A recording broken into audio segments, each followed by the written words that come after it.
nangyayari ngayon.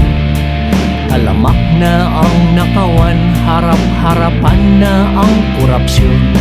Sila ba o tayo din ay may kasalanan din?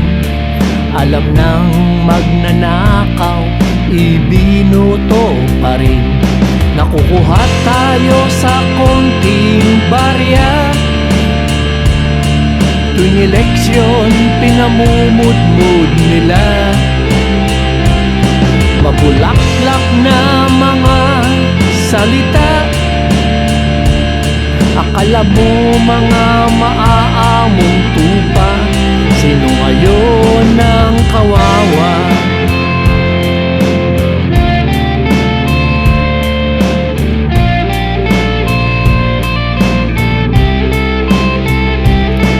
Mapunta naman tayo sa nangyayari sa Kongreso. Para bang teleserye, daig pang Batang Quiapo. Nagtuturuan na ngayon mga buwaya sa gobyerno. Sabi nga ni Kong Kiko, meow, meow, meow, meow, meow. Ito ngayon ang naging resulta. Tayo rin lahat ngayon ang nagdurusa. Sa eleksyon, iluluklok pa ba? Magantong taong walang konsensya, maging matalino na.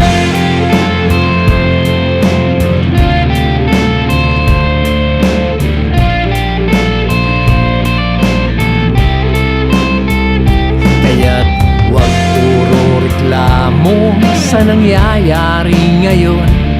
Kinabukasan ng bayan ay nasa kamay mo rin. Maging mapanuri, maging matalino sa susunod na eleksyon. Huwag nang maging bobo, huwag nang padadala sa konting barya. Sa noodles, bigas, kape at dilata. At sa mga pinapangako nila, uyuan pwede maging matalino ka para di ka na kawawa.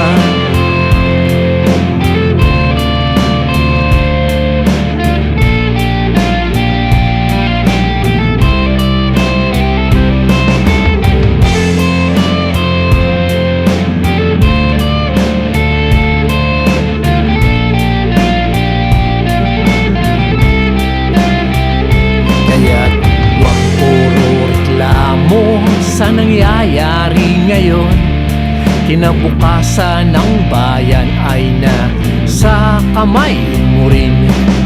Maging mapanuri, maging matalino sa susunod na eleksyon. Huwag nang maging bobo, huwag nang padadala sa konting barya. Sa noodles, bigas, kape at dilata. At sa mga pinapangako nila, uyuan pwede maging matalino ka para di ka na pawadala sa konting barya. Sa noodles, bigas, kape at dilata. At sa mga pinapangako nila, uyuan pwede maging matalino ka para di ka na kawawa.